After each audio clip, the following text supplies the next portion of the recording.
There is a cyber terror offensive also that is taking place, and I want to go straight across to our reporters on the ground. There is a cyber terror offensive, Navika, and the cyber warfare model is suggestive of what the Chinese want to do to try and plant news stories, to try and change the narrative in this country. And I think some people are beginning to fall for it. And this has been exposed by a top Singapore-based agency that has sounded an alert. It says that media houses are being penetrated in this cyber terror because nobody attack. believes the Chinese mouthpiece Global Times.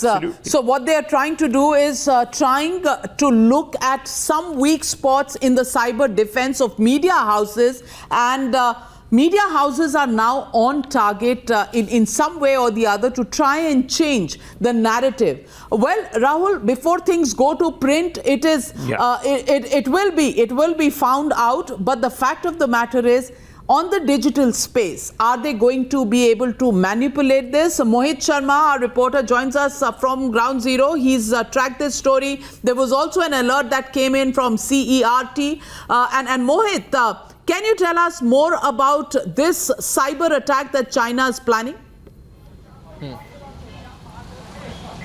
Well, absolutely, Navika. Between 8th of June and 18th of June, this firm, Cypherma, had especially tackled and heard chatter on the dark web from the hackers, and these are state-sponsored Chinese hackers, in fact, which was specifically talking about targeting the Indian media houses. And this chatter only grew after June 15th, ever since the Galwan Valley attack eventually happened. And since then, they have been eyeing to target not just media houses, but various other ministries as well in the Indian government.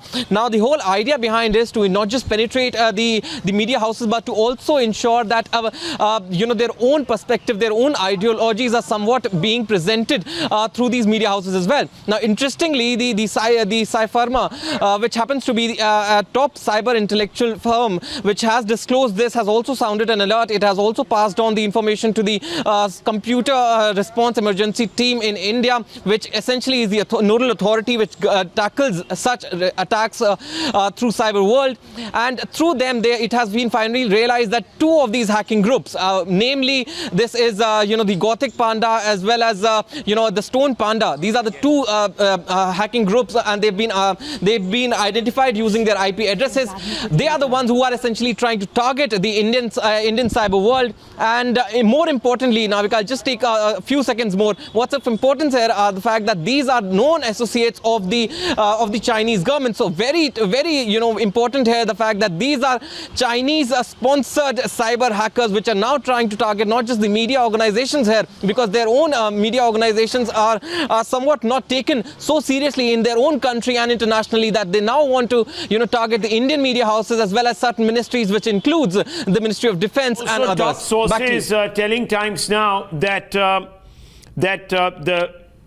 in the conversation that is taking place today, in the talks between the military commanders, the Chinese have come out and conceded that they have taken casualties. A commanding officer was also killed. It's the first time the Chinese have come out. So, Navika, those are the reports coming in. We are awaiting a confirmation coming in from our army sources. But at the moment, what we are being told is the meeting is still going on. It is likely to go on for another 3 or 4 hours. 9:30 is when it's likely to end.